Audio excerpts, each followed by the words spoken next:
Hello, and welcome back to another episode of Becoming Relentless. I am your host, ELENOA McCabe, and as you guys can see, we are joined in studio by one of my very good friends, a mentor, somebody who inspires me, a fellow coach, colleague. This is second time on the Becoming Relentless podcast, so I feel very blessed. Jorge Perez, welcome back. Yes, thank you. Thank you for having me back. I'm super excited this time around to be here, just because looking back at the person I was the first time I was here, I felt like I had a lot of things in my chest that I couldn't say because of where I was and what I was doing at that time, and kind of like, where I just fell. So I'm super excited to talk about the changes that have happened in our lives since then, because I know we catch up from time to time, but it sometimes, like, growth happens in different ways, and hopefully people going through this discussion and that previous discussion we had can kind of see the growth of people. And it's not just physically, because I've actually gotten smaller, guys. I've gotten smaller as an individual, and as a bodybuilder, that gets to you. That's hard that to really say, yeah. fucks with you to be smaller. But just know that growth happens in many different ways, and hopefully you guys can hear a little bit about those forms of growth so that they could also inspire you guys to seek those other avenues. I don't want to stir the pot right away, but the last time that we had spoken, you had just left a team that I had also been on. So to see you now, from then to now, it's understandable that there would be lots of changes, because same. And I think the audience, the people listening, like the listeners of Becoming Relentless, they understand. They've been here since the beginning, and they've seen my evolution. But now I think it's really special because they get to see yours as well. Yeah, absolutely. Yeah. And I think it has nothing to do with the team itself, the team that we both came from. I think it has to do more with us as the individuals. Mm-hmm. You have a brand, and a brand is you. And you've, since the beginning, identified with that brand and done everything you do based around that brand because it's your identity. But as soon as you start working for somebody else or working with somebody else, you start having to do things their way. And then sometimes their way is not the way that you like for things to go, and maybe they don't have the same priorities you have in life.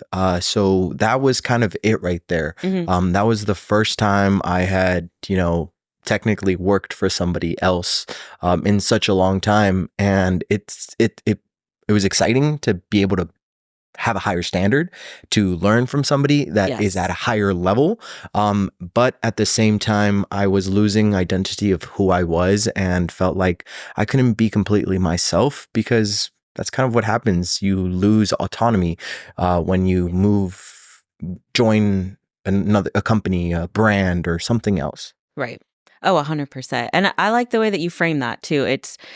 There's nothing against that team. Like, I still have people on that team who I love dearly, who I care about, who I want to see succeed. Oh, absolutely. 100%. That remains true. It's about us, and as people, like, where we wanted to take our brands, what we align with, who we align with, who I am, which I very much still feel like I'm trying to figure that out.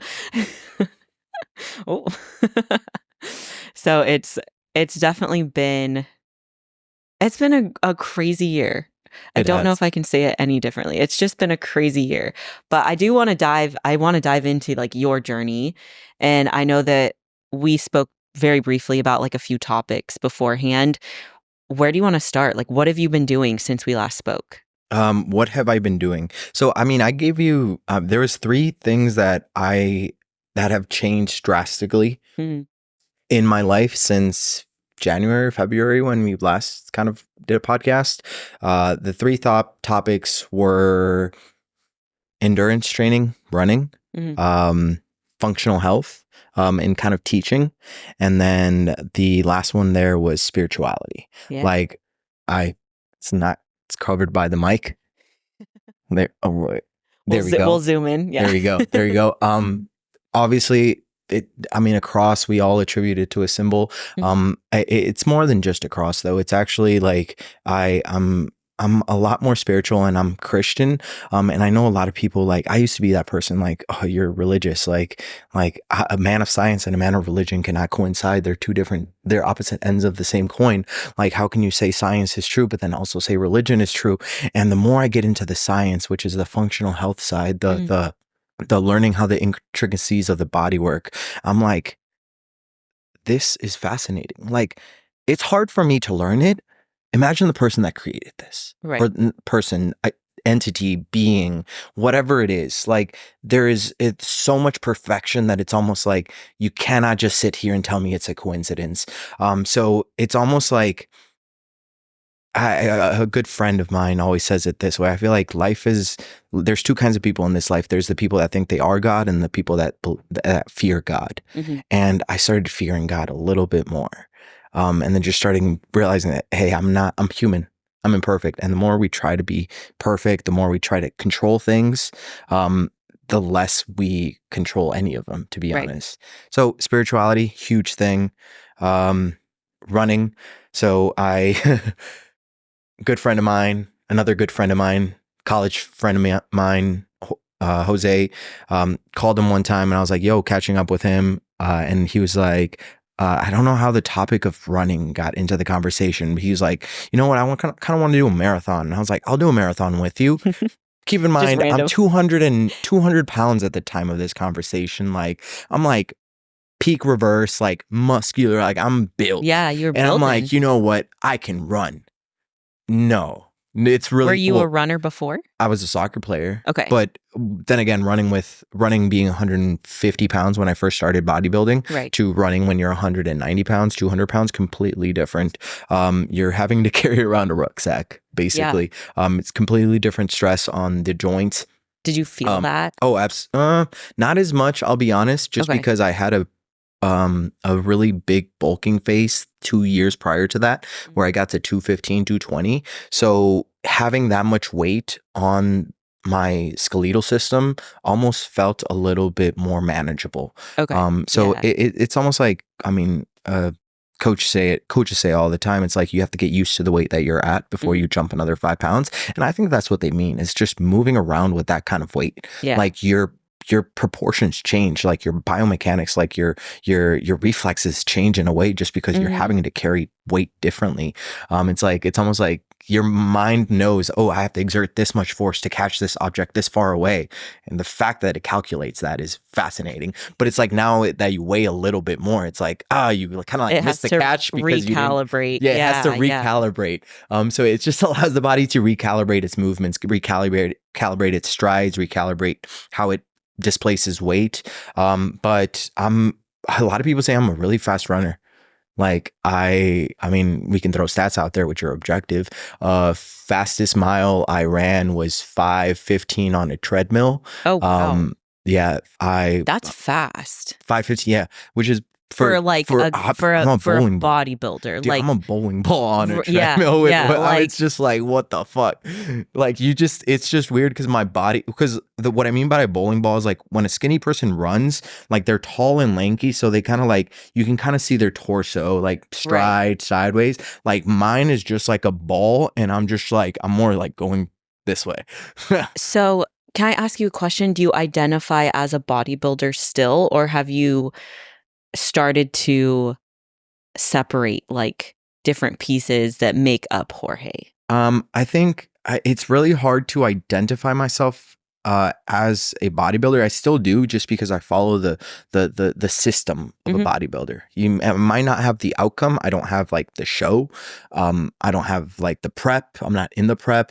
But the system is still the same. Like, I still hit my meals. Like, I'm still 4 meals, 5 meals per day.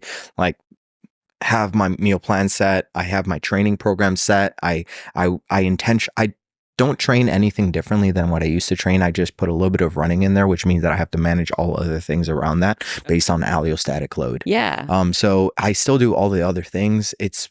I'm not a bodybuilder in the sense that I'm not growing. Like, I can tell you for a fact, I'm not growing. Like, I actually think that's okay. Because a lot of people get into the sport and they think like you either bulk or cut.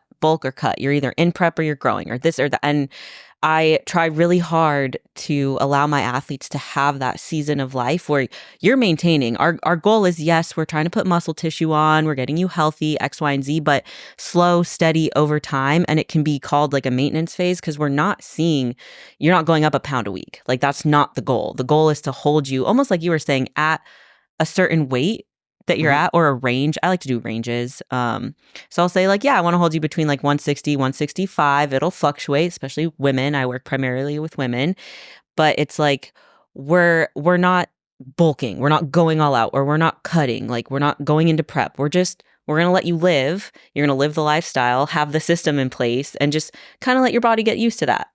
Like the maintenance. Yeah. I consider it like, people call it health phase or whatever, but I consider it a non-stress phase, because anything that changes, any change is inherently stressful, period. Like any kind of change. Think about any kind of change, like not even just bodily change, any kind of change. Like you move country, like you move to a different state, you change jobs, you are in a different relationship, you whatever it is, change, stressful. Change going up, change going down, change bulking, change in a deficit. Those are changed. You cannot be in this stress mode, where it's like, because even like from a lifestyle component, when you know you're aiming towards a goal, that's causing you to reprioritize life in such a way where it's like you start missing those events with family. You start realizing, I can't do this, I can't do this, I can't do that, I can't do that. And I think one of the things is like, I used to be that person, like bodybuilding, top of the fucking list. Like nothing can knock this down. Like you say you have a problem and you need comfort. Dude, I got chest. I'm sorry. Like I gotta go lift. Actually, I gotta. That's how I deal with my problems. Not actually. That's more stress. But it was the top of the priority, and I don't knock on people that have that kind of mindset, because I had that kind of mindset, but it was just not a mindset that fulfilled me it was not very sustainable in that way, because dude, life is other things. Like life is relationships. Like you're not a bodybuilder. You weren't born to bodybuild. Like we all want to attribute, like we think like, well, I'm going to leave a legacy, and my legacy, my purpose is to be a bodybuilder. No, your purpose is to live life. And bodybuilding is a thing that you do throughout this life, to find some form of fulfillment, to find some form of progress within it. But don't attach, like don't hold on to it. People like death grip the hell out of bodybuilding, and it's like their entire essence. And I'm like, I don't condemn them. Like condemning is even a bad word. But they without sin cast the first stone. Like I was there, and that's why I know what that feels like to like not care about anything else. And for a period in time, you will need that, like prep, like for sure, like 4 weeks out, like lock the fuck in. But you're 25 weeks out, like you're not even in prep, like you're bulking, like you're coming off of show, like chill, like enjoy life. Enjoy life. So I've been myself, and through my athletes, allowing a little bit more of how can we just actually make this a lifestyle and not a thing we're doing right now? This is just like a permanent thing. Yeah. So I found I was in the exact same position. I love that you're bringing this up, because I was the same way. Like I have my goal in bodybuilding, and it was my singular focus, my purpose. Every morning, wake up, that's the goal I'm chasing. And then once I achieved it, I got my pro card. Then it was like, okay, what's next? Like I wasn't satisfied with that, because I was like, well, I still have goals within the sport. So it was like the death grip, like the constant chasing. And then last year, actually, I distinctly remember this. I had learned like, okay, just because I have this goal doesn't mean that every single thing in my life has to revolve around it. There's way more to life. And so I did start to let go. And I started to realize, okay, my identity has been Noa, the bikini pro, for so long. Like, I don't actually know who I am outside of the sport. And so then I started to explore that. I had posted a reel, or it was a clip of this podcast actually, where I was talking about like, hey, you can't isolate yourself in prep. Like, you need to make sure you're connecting with others. You're still doing having the responsibilities that you have on a day-to-day outside of the prep, outside of bodybuilding, because there's more to you than bodybuilding. Like, your plants need you, they need water. Your pets need you, they need love. The people around you, they need love and connection as well. And you can't just abandon that. And then somebody had gone and commented on it and been like, well, you'll never be an Olympian with that mindset. And I was just like, at first, like, I was triggered. I was like, oh God. But then I was you don't like, want that though. I wouldn't want that. I was just like, you know what? This poor athlete, this girl, she thinks that your whole life has to be bodybuilding. She's where I was 2 years ago. So I was like, you know what? I need to just let it go. Like, she doesn't quite see what I'm saying. She doesn't resonate with it. And maybe she will someday, and maybe she won't. And that's okay. But I was like, she's where I used to be. And so all I have in my heart for her is love. Like, I was like, I really, truly hope that you can find your way through where you're at right now. I definitely think this journey, I think any journey you find yourself in, it's the same for everybody. Like, literally, everybody is going to go through the same step you went through. If not, you're going to go through a step they went through. And it's like ticking. It's like you got to get through this step to get to the next one. And like, it's like, different. We're all in a different level. We're all in a different stage. Like, I was in that stage, that level. And it's like, okay, you have to realize that, this like 100% intensity mindset is gonna leave you exhausted, and you're gonna shut down. You're gonna burn out. Like, and what does a burnout mean? It's like, do you know that person that is like, I like bodybuilding, but I can no longer do it. Like, I had food phobias. I no longer enjoyed training anymore because it almost became like this outside of thing where it's like, it's goal focused instead of like me enjoying it focused, where every session has a logbook and you have to beat the logbook instead of like, how about we just go in there and like work hard? At the end of the day, that's all that really matters. The logbook is a metric for working hard. Because if you worked hard and you're doing all the steps, well, then working hard at the same degree is going to yield a little bit more progressive overload.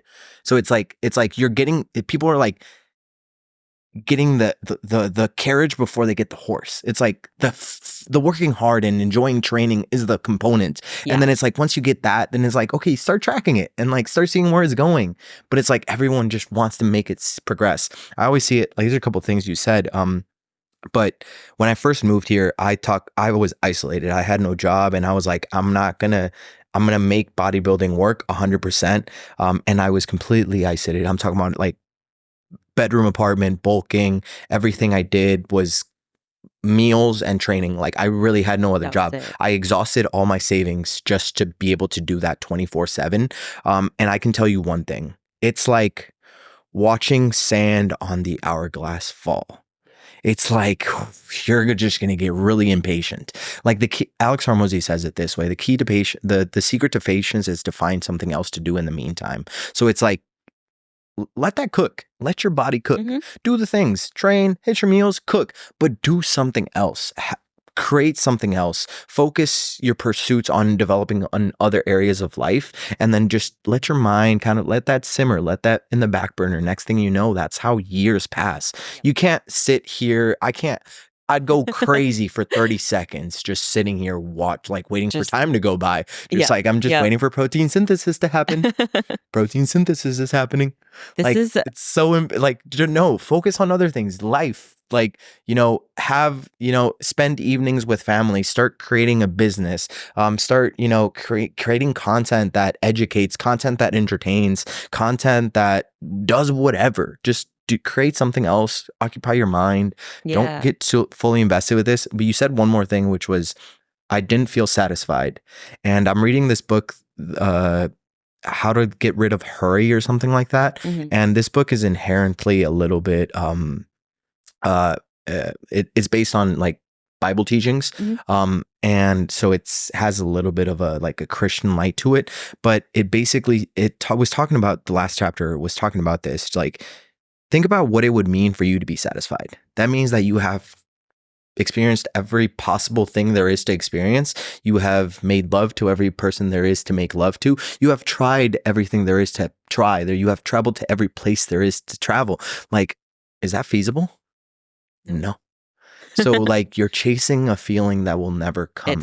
It's like just coming to the realization that sometimes you were, that's like the human existence. It's what they call it. Like it's a thing of human existence. We all experience it. Like that feeling, I have that exact same feeling, and I bet you every person watching this has that exact same feeling that, yeah. where they want, it's an unquenchable, like, I want to do more and I want to do everything, but just acknowledge that you can't do everything. And the acknowledgement that you can't do everything is probably the first step to just being like, okay, like I can't do everything, but this experience that I have in front of me right now, having a podcast with like a dope ass person that at one point I was like in a city in a 1,200 miles away, working in the service industry, like not really enjoying life and in this like really depressed, negative mindset, 160 pounds. Now I'm like actually talking to the person that at one point I was like, dude, she's on the team that I one day want to like, be a part of. And we both went through that phase where we were a part of the team and we achieved that goal. And that was another realization for me, like probably pro for you was the same realization as that. Like I'm at that goal that I wanted 4 years ago and I still don't feel satisfied. So it was just like, you can't just continue chasing goals. It's more like you have to learn to be present. Yeah, there's life to be lived. There is. And I wonder if you've had this with your athletes. So I want to shout out my athlete Sophia. I think you know her. Mm-hmm. She just competed. Yeah, she just competed this weekend, and I thought she did so well. I was so happy with everything. And we were having a conversation and she was like, man, I didn't think I was going to like it that much. Like, she's like, I didn't think me getting on stage, the pageantry of it and like the actual act of competing, she's like, I didn't think I would like that. Like, I just thought I would really like the prep and the process. And so we were talking and she's like, how do you set goals and not make it your entire focus? Because she's in a PhD program. Like, she's got a lot of things on her plate that she's always juggling, always managing. School, work, relationship, plus bodybuilding. She just finished her first prep. And so we were discussing like next steps. And I was like, hey, we don't need to take any immediate action right now. You don't need to set your next goal right here, right now and start chasing it. We can just take some time, because the emotions of prep, the emotions of show day, like often what I hear is people are either like, I want to do it again. Let's do a back-to-back show. Or they're like, I never want to do that again. I'm done with competing. Like it's the roller coasters of emotion. So I was like, let's just take some time, few days, a week. She and I are going to chat next week actually on the phone. But in the meantime, like she messaged me, she's like, how do I set a bodybuilding goal and then not make my whole life about it? Because it is a very intensive process. Like the sport requires that you change your life for it. And I was like, you set the goal, and then kind of similar to what you said, you let it be. You go about your day, you keep going to school, you keep setting goals for yourself with your relationship, your friendships, your PhD program, whatever it is, you just live the lifestyle. Like, we're chasing the goal, we're still going to get to that next goal, but you can't just fixate on it. And I wonder, like, have you come across that with your athletes? Like, how do you help them set the goals, but also realize like, hey, yeah, if your goal is, I want to win on an NPC stage, I want to win an overall, that's the goal. How do you not just fixate on that for the next 2 years? Because I mean, in meditation is kind of like the art of presentness. Like the monkey mind is the mind that is in the past or in the present. And similar to a result, like the outcome is something that hasn't happened, but something that you're predicting it will happen in the future. So if you're like goal focused, that means that you're focused on the outcome, like focused on that stage, like whatever emotion, whatever thing that it is that you're looking forward to. Like for me, it would be like the hug, like seeing my family cheer me on. Like that's the part of stage that excites me. And that's what comes up in mind. But I cannot be focused on that 24/7 while I live life. Like you have to be focused on the thing that you are doing in that moment in time, like meditation. Present, like you're eating food, say grace before food. Like, what are you grateful for in that meal? Like, yes, you're grateful because this meal is going to get you to that goal, but at the same time, like, isn't it beautiful that you're eating this meal right now? One of the craziest experiences I had was Sunday. Like, this shit brought me to tears. My girlfriend and I, we've been wanting to do this thing for a while, but it was meal prep from the homeless. And so we like cooked up a bunch of meals, like how we would do normal meal prep for us, but gave them out to the homeless. And there was this one, like the first person I handed a meal to. And it was weird because it's like we kind of looped around because they were we were chasing each other because they were on a wheelchair, and it was like they were like moving across the highway, and I was like, what am I doing chasing this person? Like, I have the food, bro, like you gotta come to me. But anyways, we persisted, and then I approached this person and I saw that they had a Rick and Morty bag. And if you know me, you know I love Rick and Morty. Like, I'm a big fan of Rick and Morty. It really just plays with the concept of being and existence and reality a lot, just mind twisting. But in that moment, like, I called it out. I was like, oh, you like Rick and Morty? He was like, oh, dude, yeah, man, I love that show. We had gotten into a conversation about Rick and Morty.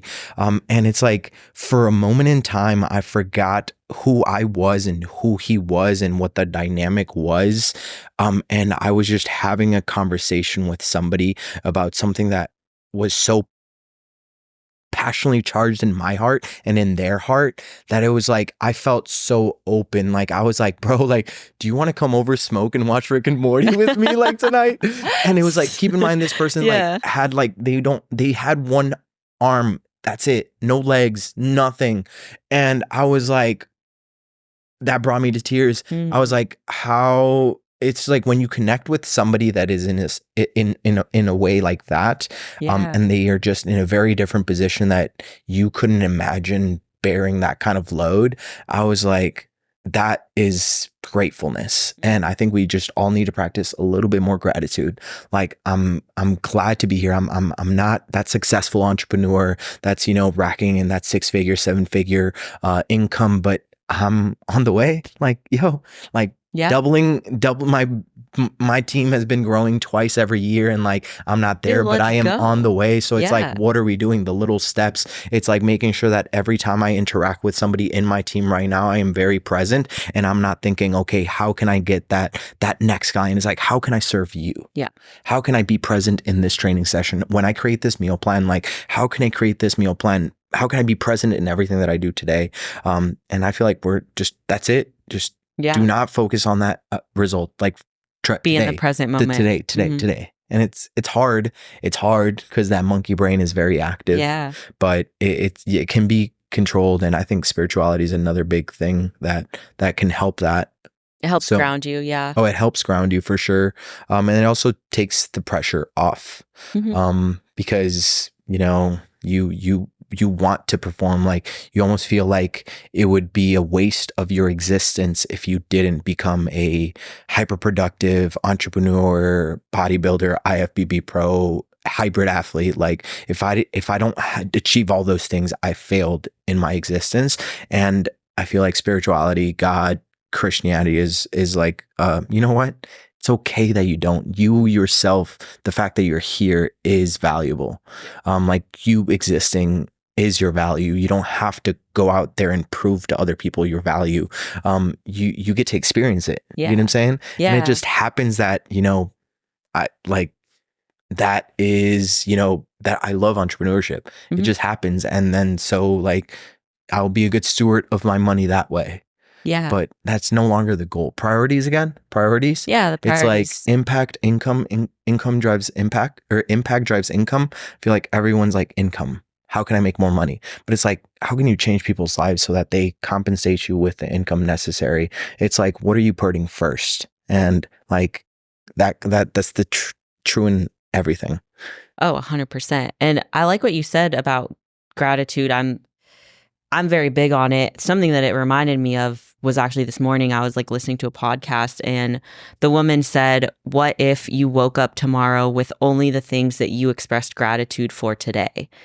So today, as you're going about your day, what are you expressing gratitude for? Because what if tomorrow when you wake up, that's all you have? So like, just literally everything. Because I do think sometimes we get so wrapped up in whatever's going on in our lives, whatever like drama or like things that we think need our attention, when really, if you can just take a moment and be grateful for where you're at, just be so present, that's one of the most powerful, like, grounding feelings.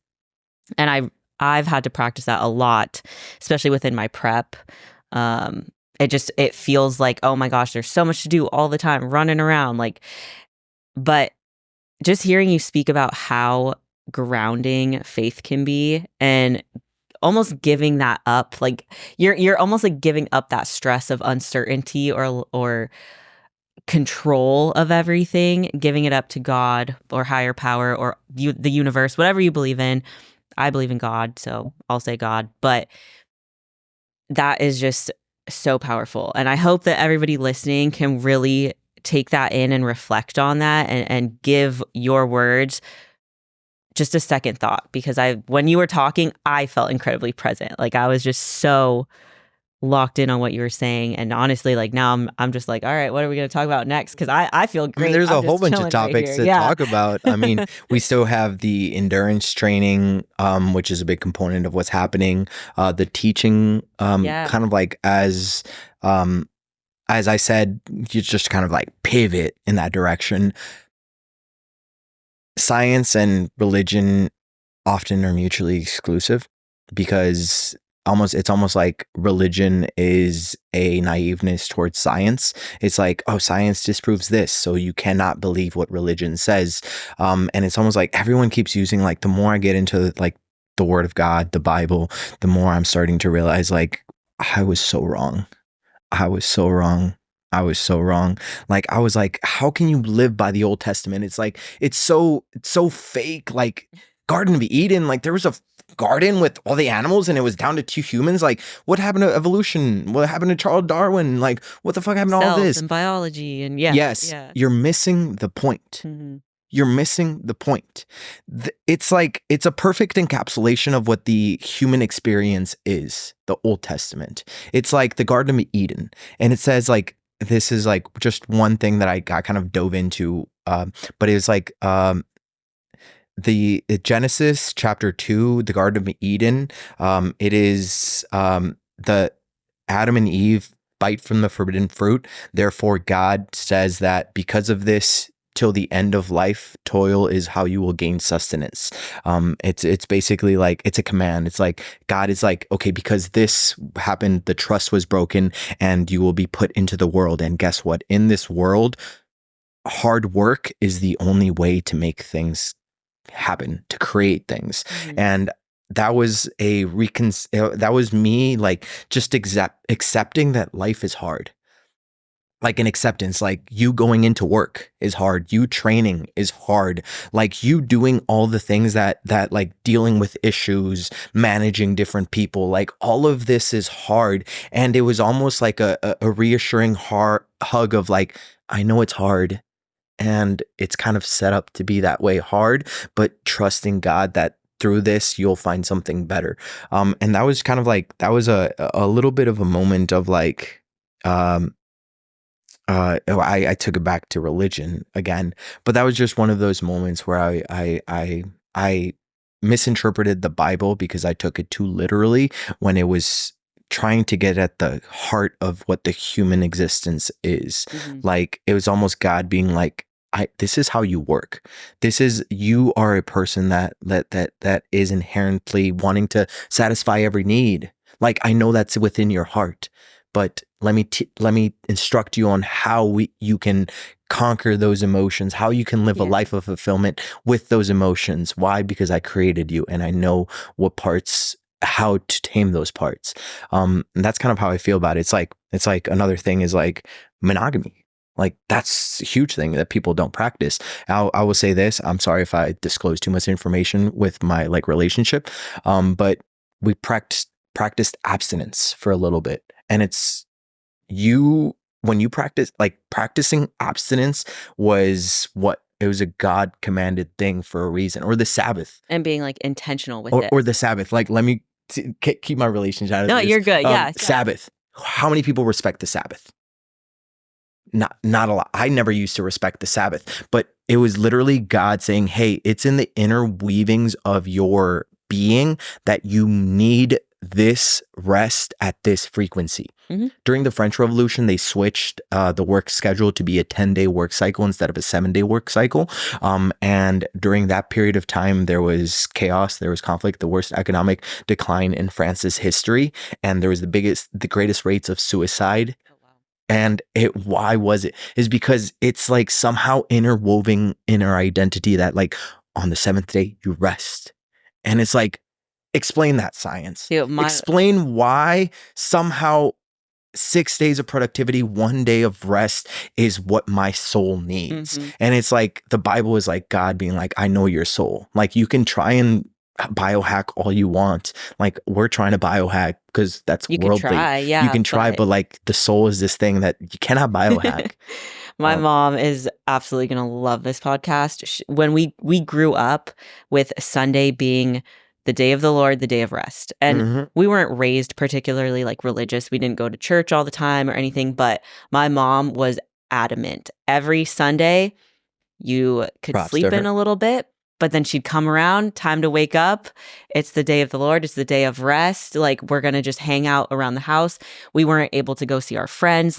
And as a teenager, I'd be like so angry. I'd be like, why can't I go see my friends and hang out? She's like, you're going to stay at home. You're going to hang with the family. It's a day of rest. You don't go out into the world and like work and do whatever.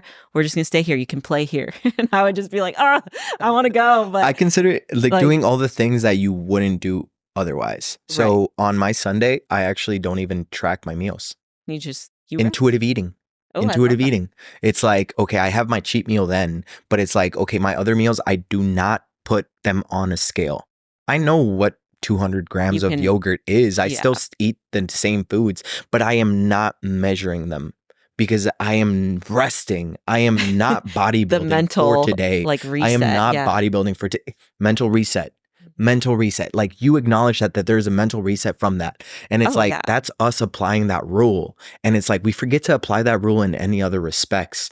And it's like, that's one example. I do not train. I do not do cardio. I sleep in, that's when I do my active service, like big active service. That's a time for me to do the things that I wouldn't otherwise do. So that's a big thing that I would recommend entrepreneurs to do as well, just because we're always on. Like we think that if we don't work, we don't put food on the table. Like that's not the same for somebody that, works a W-2 job or, 9 to 5, 9 to 5, anything outside of that, I don't have to worry about. We don't have that. Like, I don't have that. Like I have to think about my business. Work every single day. Oh, you could, but like intentionally making the choice to take the day. Oh, that's probably the hardest thing. Meditation is a very hard thing. Not doing something for 10 minutes. Could you imagine that? Like in a busy ass day, just telling yourself, I'm not going to do anything. I'm going to sit here for 10 minutes. Somehow that is the most uncomfortable thing to do that day. Like it's really weird, but that's the most uncomfortable thing. And yet that's probably the thing most people could benefit from. Oh, absolutely. And I've been telling a lot of my athletes, because I'm like, you guys don't give yourselves any time in the day. Like my mom's out there, they wake up, they're immediately in their head like, I have to do this, wake up the kids, get the kids dressed, they're going through the motions of their day from the jump. And then at the end of the day, they just lay down and try to go to sleep. And they're like, well, I'm not sleeping well, or I'm not losing weight, or I'm not seeing progress. And I'm like, it's because you're not pouring into yourself. And like the meditation aspect of it, I'm not saying like you need to sit down and have no thoughts at all and meditate, especially if you're a beginner. But I'm like, sit down in silence, no stimulation, and literally just let yourself relax, focus on your breathing. Or a cue that I've been using a lot that I use on myself as well is I think of myself as a third party observer, and I'm like, I wonder what thought I'm going to have next. And as soon as I ask myself that, my mind clears, because my brain's like, oh, what thought are you going to have? Do you know what I mean? Like it's almost like I trick myself into like double clearing negative. My own mind. A double negative in your mind. So if people are like struggling with like, oh, well, I just can't meditate, or I don't have time, or I don't know how to. It's like, dude, literally in your car, like in the driveway, just sit there and be like, I wonder what my next thought is going to be. Or just breathe. Yeah, or focus on your breathing. Anything that the act of meditation is not thinking. The act of meditation is coming back from thought to not thinking. So you need those moments of I'm thinking to make the meditation happen. The You have the meditation is the awareness. awareness of, it's not the lack of thought that is the meditation, is the awareness that you are no longer in your breath, out of your mind. So it's really good that you have those. Like for somebody that's just starting off, like run with that. Like the key to entrepreneurship, and that's what gratitude is based on. Like it's what do you have, not what you don't have. Like shit, I don't have $100,000 capital right now, but what do I have? I have a podcast that we can create clips out of this, and I can use this as shorts for content. See, the first key to entrepreneurship, do with what you have. Grace is what do I have, not what don't I have. And it's the same thing with meditation. Like, what do you have? You have all these thoughts. Okay, perfect. Those are the thoughts that I have to be aware of. So you have those. It's like it'd probably be really hard for a person that sits through an hour meditation. It's probably because they had no thoughts and they're like, damn, like there's no thoughts, just in the breath, in the breath, in the breath. I can't practice my meditation because I'm clear-headed. It's like the fact that you're so things are pinning around is the fact that it can be such a good meditation, because you get to reinforce the awareness aspect that is like meditation. Bringing it into your awareness. Bringing it into your awareness. Yeah. So that's when I started thinking about it that way. That's when I started gaining a little bit more confidence in it, because we all don't like sucking at something. And meditation is the same thing. But you can only get better through repetitions, but just reframing those little moments of thought as not failures, but and needed failure in order to practice the victory. Basically. Whenever you start something new, you're probably going to suck at it unless you have some natural talent in it, but you're going to reach a point where it frustrates you and you don't want to do it anymore. And that is the turning point. That's where I think most people are like, ugh, it's just frustrating, I can't do it, and they give up. But if you can just push past that, it's a natural part of the learning progression, right? Set a timer. That's the next thing. Set a timer. And you do not give yourself stop parameters until that timer. Like set the timer.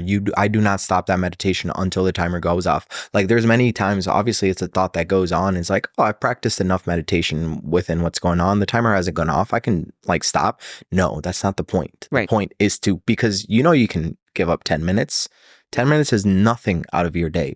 Set the timer and sit through that. Like anything that's uncomfortable is often what you should do. And the fact that meditation is this uncomfortable means it's something that you really should do.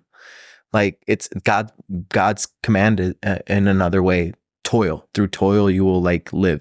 Toil means hard work. So it's like God literally saying, lean into the hard shit, because that is how you will gain sustenance. Like God literally gave us the cheat code. He said that thing that's hard, that thing that was really uncomfortable, that thing that like you have to lift weights and like stick to this nutritional program, that's how you will find sustenance in a good life, in a good body, sticking to, ensuring that you're showing up to these recordings so that you have content, making sure that you're booking these calls, like all that is hard work. All of that is hard work. It's not comfortable to do responsibilities by any means, no matter how much you love fitness. I love fitness, but it's hard like to go in there and train people. It's requires energy, but it is through that toil that I will gain sustenance. So whenever hard things are occurring, I literally pivot them to be like, this is what will give me sustenance in either my soul, my pocket, my body, whatever it is, it will give me sustenance. So that's a good way of, revamping things, but I'm probably going to be like the super religious dude. No, not at all. I think there's a lot of great connections in here. But I did kind of want to pivot because Go ahead. you started talking a little bit about like your teaching, and I feel like even in this podcast, like you're demonstrating the ways in which you learn and then you teach. And same thing, like we were just talking about with things that are hard. I personally, the way that I view you, and you can correct me if I'm wrong, I've always felt that you're a good teacher. So what is it about teaching that you've gotten really interested in this year, and where do you feel like that's leading you? I think the biggest thing is I stopped listening.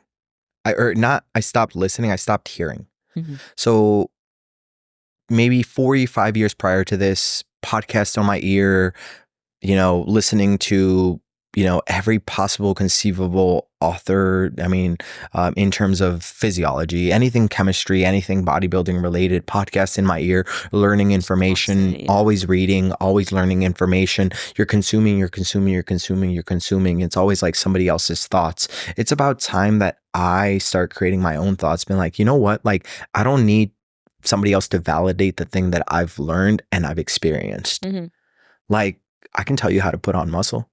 Like, based on what I've known and what the teachings, like what teachings from the mentors that I have, like, have provided me, but also from what I've experienced. And right now, I think I'm just in a season where I can no longer sit to listen to another podcast on VO2 max or metabolic flexibility or how to improve this one, biofeedback marker. Like, like I'm just fed up with information. It's almost like I literally become the person that I'm trying to help. Like, you guys are in the same place. Like, every person watching this, like, you probably have gone through all these podcasts and like in your head, you're like, I don't know what to think.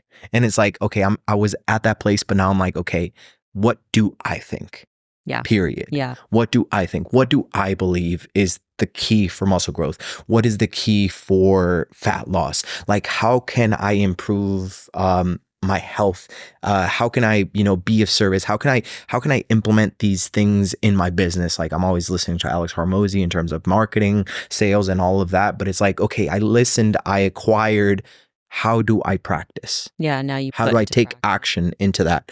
And it's just becoming just almost like closing yourself in so that you can actually do instead of getting influenced.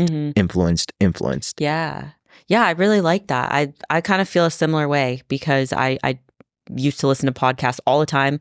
Like, it was just like, oh, if I have a spare moment, like, let me learn something. Let me learn something. Oh my God. But, why? That was me. Yeah. The levels, the stages. Yeah. The stages, you go like through the stages. You got to go through the stages. Like, if you find yourself in this stage, just know that it's not going to be forever. You probably will find yourself in this stage that we're currently talking about. There's only so much information that you can take in until you start to like muddy your own waters, if that makes sense. So, like, for me, I realized, okay, I'm taking in all of this information, but I don't necessarily agree with it all. I don't think that I have to vet the source that it's coming from. Like, I don't think they've experienced what I've experienced. And in my experience, this is what I've seen to be like optimal or whatever it may be. And once I stopped listening to so much noise and I just focused in, like you said, who am I? What do I believe? How can I help the person that's right in front of me versus all of these other people's voices in my heads? Like, that's when it became really clear. I was like, okay, I know enough. Like, and that doesn't mean that I stopped learning. Like, I still continuously learn, but it's more, it's more like filtered. Like, I take in information from sources that I genuinely trust. It's very intentional almost. Yes. Yeah. It's like, it's almost a different intentionality of learning. So when it comes to learning, the only kind of learning that I would seek right now would be like mentorships. Like they're laid out. It's like, okay, what am I trying to learn? Right. What do I feel like I'm lacking, period, as opposed to I want to learn everything. It's like that's satisfied. Yeah, like, once again, that's satisfied. Like, I won't be satisfied until I know every possible thing there is to know about the human body. Good luck. Good fucking luck. That's like I'm getting into Dutch tests right now and I'm like, holy shit. Like, I thought the lab work was complicated. Wait till you start learning about the metabolites of those like lab markers. I'm like, oh sheesh. Yeah. So I think that's where we were. That's where I was. It's like, I don't care what I learn. I just want to learn. And now it's more like intentional. Like, okay, I feel like there's this gap in my knowledge where if I would serve this person better if I learned this. So I learn about that. It's like I'm seeking it out. Like, as opposed to just kind of like bombarding me. Because, dude, that was me. Podcast on. If I'm not learning, I'm wasting time, and my existence on this earth is meaningless, and I am not living up to my fulfillment. Somehow, like, falling behind. I'm falling behind and not living up to my fulfillment. 100%. Yeah. How I felt. And it's weird because that was a feeling. It's like a feeling that it's like the climate. That's not the weather, girl. That was not the weather. That was the climate. Yeah. Like there's a difference between weather and climate. And it was not one rainy day. It was like this feeling that we carried with us forever, every day of like, I am not smart enough. I don't know enough. I need to learn more. Like it's a very daunting. It's a very gloomy type of climate. That's the other difference there. It's like, sometimes I feel like that, but I know it's just the weather. It's just because, I didn't know that one thing. Like, it's cool. Yeah. That's not the climate though. That's not how I feel all the time. I feel more empowered in the knowledge that I do possess. I like that. I agree. It goes back to almost the stages. Like you're going to be in a different stage. You're going to learn different things. But as you continue to elevate or grow or evolve, you just get to a point where it's like, okay, I trust myself and I trust that I know enough to help the people that I'm working with. And if I need to learn something new, I can, but it's like very specified. So the Dutch test though, yeah, those are beasts to I can't read Dutch tests. I'll say I go, I reach out to like a specialist. I work with Matt Cusano from Ryze HRT. I am partnered with Ryze. So if I have any like functional health issues, functional testing issues, anything like that, I go straight to them. Yeah. It's probably good that you're practicing, what is that? Delegation. It's good that you're practicing delegation. I don't know. I just find this like deep satisfaction with making dots connect. I mean, like when dots connect, like it is a very like empowering like feeling. Like whenever, like for example, I had a first functional health case where we pulled lab work, and it was just me solo, no mentor. Like usually mentor, like, oh, order these labs. Let's look at these labs. What do you think about these labs? Like this is what I got from those labs. What do you think? This was me. All right, you're working with me. Let's get some labs. Let's run them. I looked through them and I was like, girl, I know for a fact what is wrong with you. Yeah. And it's interesting because she has Hashimoto's condition, and the doctors have, she's like, I've gone lab work. And it's like, yeah, because they've only tested your thyroid hormone. Like, look at your sex hormones. Like there's more to the there's more to the it's an orchestra. I told her this way. It's like an orchestra. Like your trumpets are playing well, you have like synthetic trumpets per se. Yeah. But look at your keyboards, like you look at your piano, it is completely off a tune. Like everything is an orchestra. So like imagine like a beautiful orchestra playing and then you just hear a ding ding ding ding ding ding ding, like random off cue. You're like, you can't, no matter how good all the other instruments are, your mind is going to go towards that one note that is off key. That is your body. And it was just beautiful to be like, I know what's wrong. Like, I know, we know how to fix this. Like, it was almost like like all this work paid off. Yeah. Like all the years of learning about systems to learn the mechanics of like different pathways, learn the function, like relationship of hormones to like, okay, I can tell you why, and I can answer any questions you have of it. So based on that, it filled my heart up so much to experience that I'm like, I should lean more into this. Maybe I ought to learn more about this. I like that. So that's what we're getting into. That's another area where I'm learning more. Dutch test, GI maps come after that. GI maps are not as difficult as Dutch test. Like you're starting hard. So Dutch test will be good. GI maps they're not that difficult to read. One step at a time though. Yeah. I will say like I'll pick up my continued learning probably post show, but at this point like I have to delegate things that aren't just like priority for me, and it's like priorities my athletes and myself and my prep right now. It's like, it's what service you'd like to offer at the end of the day. Like, there's people that do just that. Mike Mentor does just that. Like just function, like he reads people's lab work, blood work, and he's like, all right, you're a coach, like make sure this is the plan they follow. And you as the coach, make sure they follow that plan. Yeah. So there's roles that can be satisfied in any of those places. It's like, you don't have to do all the things. It's just, I want to figure out what my role is, like what my purpose is. And I can't do it unless I know what it's like to do that. So it's like, once I help somebody go through this, through a functional health issue, make sure that they reestablish their internal health, look back. How was that experience? Mhm. Did I enjoy it? Was that something that challenged me? Was it something that made me feel fulfilled? Yes. Okay. I know I can put that on the list of something that I can focus into, as Yeah. opposed to like, okay, I did it, but I really didn't enjoy it. Like bodybuilding. Did it, didn't really enjoy it. Good. You did it. You probably learned a few things from it. Mhm. Cool. Move on. Yeah. Ah, I love that. I think that's amazing. Do you think you've walked away from the stage forever? Oh no, no, girl. Oh no, no. Just for this I point in have time? not. I haven't even checked off that box. Okay, good. I have. I told myself national stage. Good. National stage. I just follow. I don't know why this quote seems to like resonate so much with me, but the best way to get to where you want to get is the longest way, or the longest path. Mhm. Like, we like think about the scenic route. Like, you can take the highway, Yeah. or you can take, like the Pacific Trail up the coast. And like, yes, it's a little bit slower.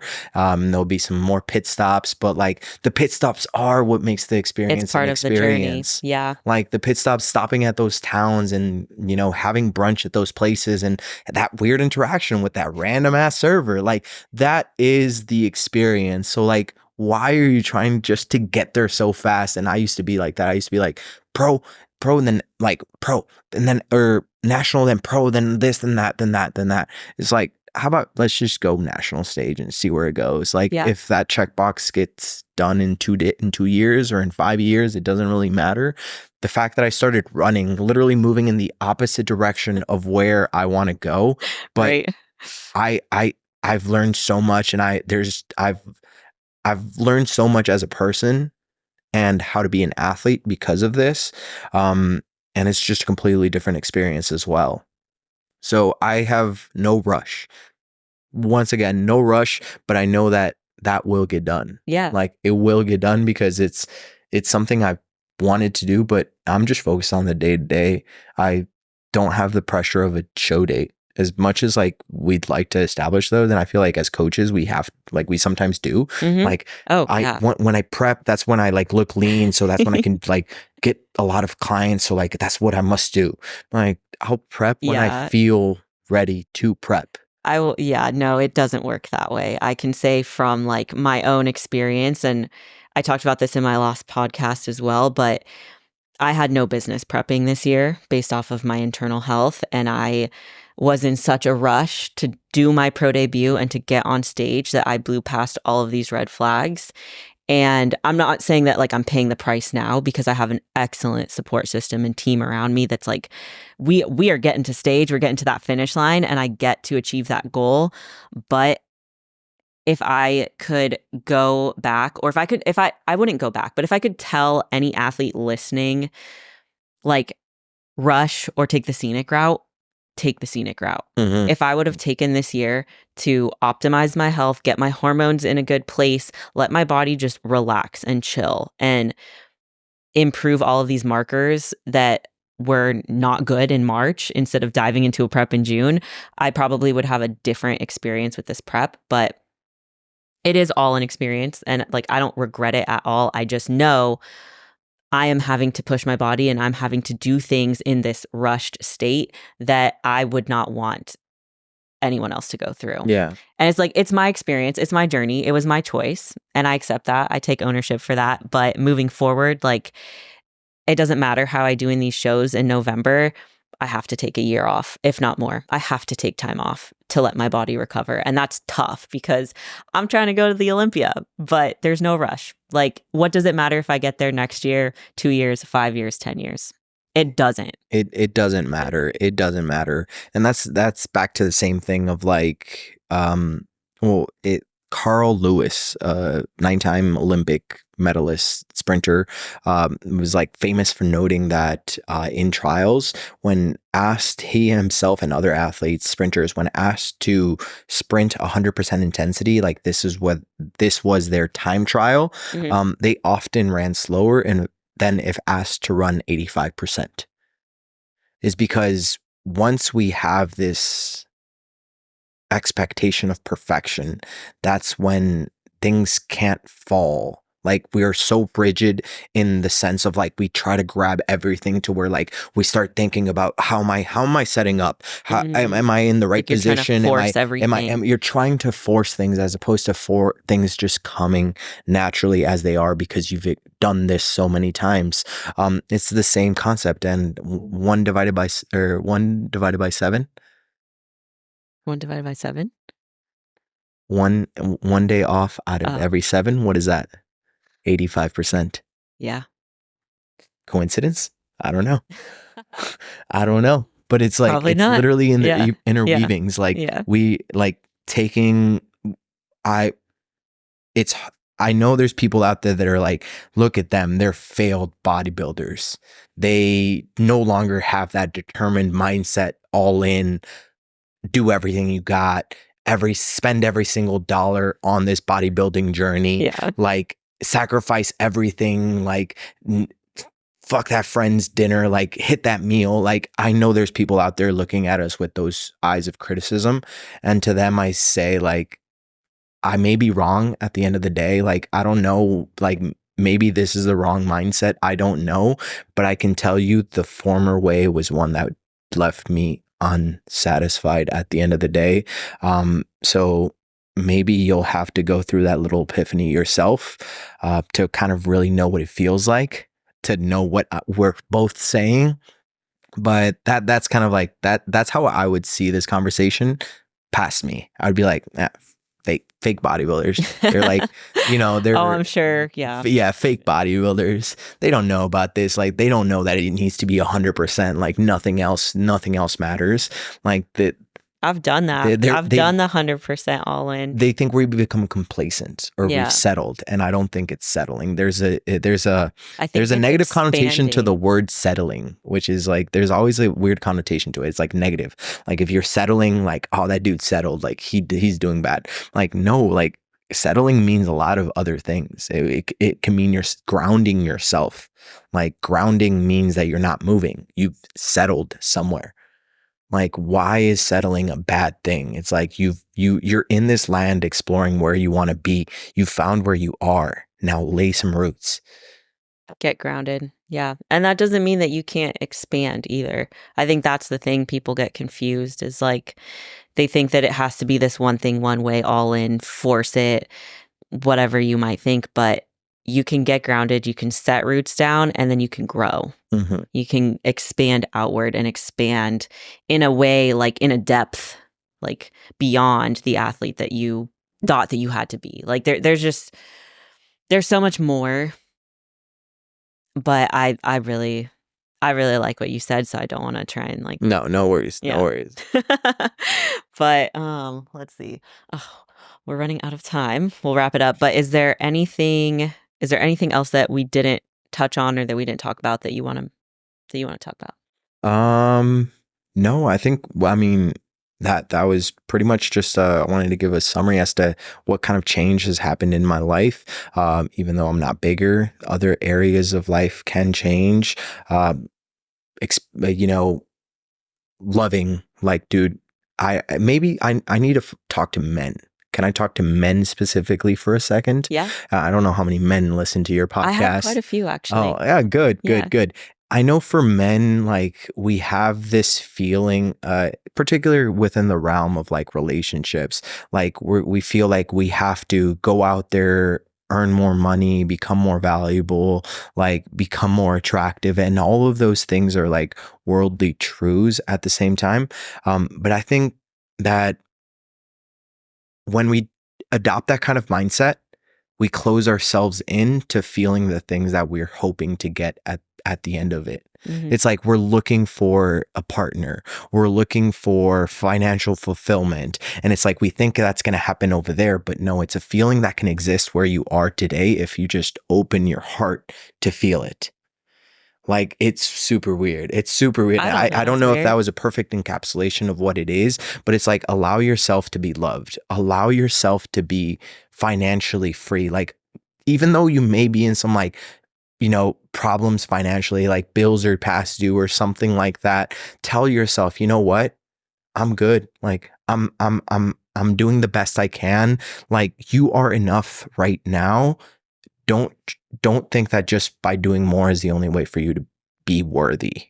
And that's a feeling that I, as a man, have tackled with. And I don't know if it's cultural, just because Western society is very different than other cultures, in terms of like work and productivity and business and all of that. But that's one thing that, as a man, I think has changed a lot. I have allowed myself to feel joy, which is so hard to do. And you're like, what do you mean? Trust me. Open heart, open heart, open heart, open heart. The men who get it. They're going to resonate. And I do think that's important. I'll leave off with you are worthy. You're worthy inherently. Like, there is nothing that you have to go out and prove to other people. Inherently, you, as you are right here in this moment, you are worthy.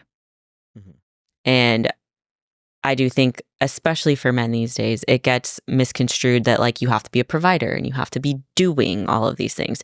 You don't have to do a damn thing. You can just be yourself, and that inherently has value. And I think through being yourself, you'll find that you satisfy those things as well. Like, trust me, like you're not meant to be lazy. Like, you're not meant to not use your talents. You have these things inside of you that want to like come out, and they will come out. It's like the impact income. Like, you want to be a provider. Yes, make the income first, then watch. You'll turn into a provider once you start focusing on the impact component. So it's like, being yourself isn't being lazy by any means. I don't think any of us are inherently lazy. I feel like we all have this need to do something, and that's a good feeling to have. But don't think that it's a result. It's something you already possess. You just have to be open to expressing it in a way. I don't want to confuse people with my feelings and kind of my interpretation, my perceptions of things. But that's just how I've the last year, how things have changed. I can feel it, like the energy in the studio. I just feel like there's a lot more openness, a lot more just willingness to just be here. And I love that. So facts. Facts. Thank you. Thank you so much for being here. Thank you for sharing and being open and vulnerable. I hope everybody can experience that energy. But until next time, you guys, thank you so much for listening. As y'all know, this podcast is sponsored by moi. So if you're interested in working with me, the links will be down below. I'm also going to have Jorge's information in the show notes. If you want to work with him, if you want to chat with him, if you're drawn to his energy, please reach out. He is an amazing, amazing person. And until next time, stay relentless.